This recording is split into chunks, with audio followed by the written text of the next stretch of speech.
With a final forceful pull, she freed the last piece of wood from the old statue and steadied herself. Her palms were sweaty, her heart racing. She knew she had stumbled upon something significant, but as she leaned in for a closer look, her composure wavered. What if this wasn't meant to be found? What had she uncovered? It's not every day you make a discovery of historic magnitude. So when experienced art restorer Gemma Ramirez was assigned to the restoration of the Jesus Christ statue, she prepared for another normal day at work. As she made her way to the Spanish Church of Santa Gila, she was completely unaware that she was about to have a day like no other. As Ramirez and her team made their way through the church aisles to the statue, she took a moment to remember her ancestors. She could almost feel time pass before her as she imagined the construction of the intricately inscribed characteristics and the domineering presence of something sacred. But before she could turn to her colleague to comment, she unnervingly noticed two candles blow out as they passed by. Ramirez is no stranger to religious sites and holy artifacts. As an experienced art restorer who has worked on a number of old artifacts, she's used to being in spiritual places and quiet grounds. However, she felt something was off about this place. She just didn't know what. Her mind searched as her feet moved forward. The statue of Jesus, called Cristo del Miserere, is an 18th century wooden statue that suffered damages a few years ago.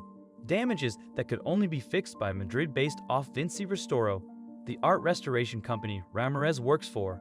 She took a look at the statue and saw a piece of art crying out for help. Time had taken its toll on the old statue, rusted, cracked, and dirty. Ramirez and her colleague had their work cut out for them. She took notes as her colleague helped. They detailed the specific areas on the statue and marked their severity and the care they each required.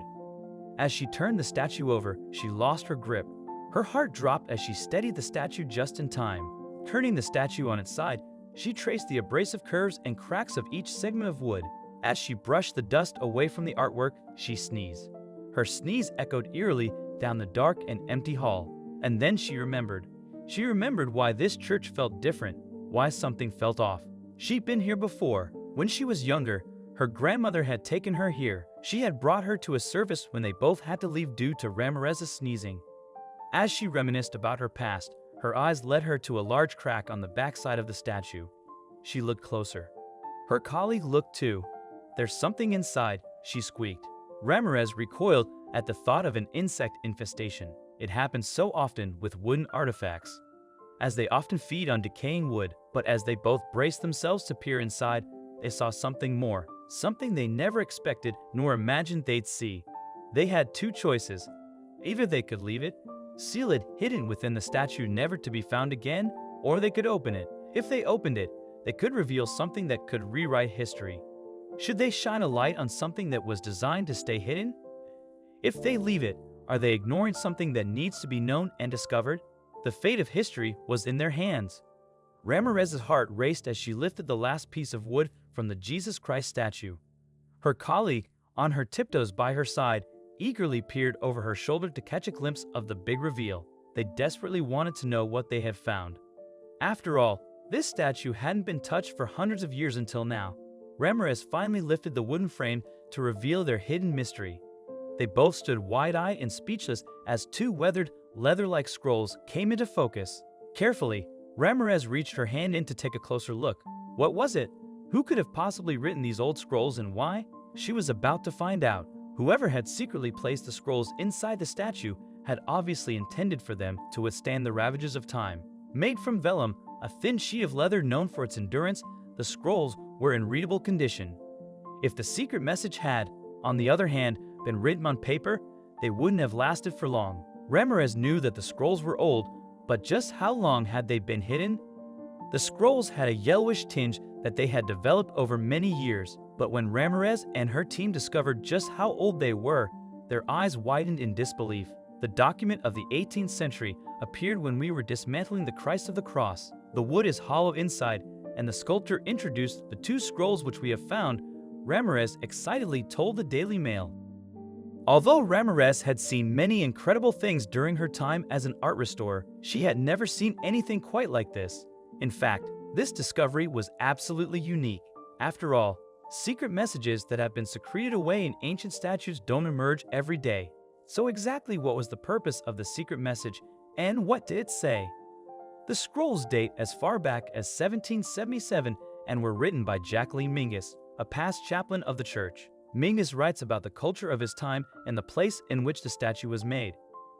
He names Manuel Bal as the sculptor and comments on the economy and politics of Spain at the time. He also mentions his daily life and the harrowing elements of what life was like during his time. The pair huddled around as more details emerged. The scrolls offered a comprehensive look at the Spanish economy of the time, even describing the types of food grown in the region. Grains such as barley, oats, rye, and wheat were produced, along with wine. But then Minkus's long-hidden message took a much darker turn. The scrolls described the grim realities of illnesses like typhoid fever that plagued his era and detailed the state of the court, mentioning King Carlos III, who began his rule over Spain in 1759 and reigned for nearly 3 decades. He also provided insights into the Spanish Inquisition, now infamous for its brutality.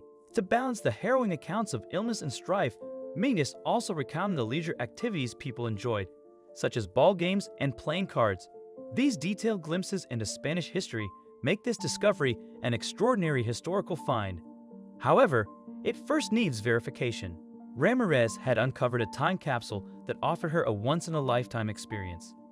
She was so moved by the discovery that she struggled with the idea of transferring the scrolls to another location for archiving without creating replicas to honor Mingus's intention. So she placed them back into the statue with a note of her own.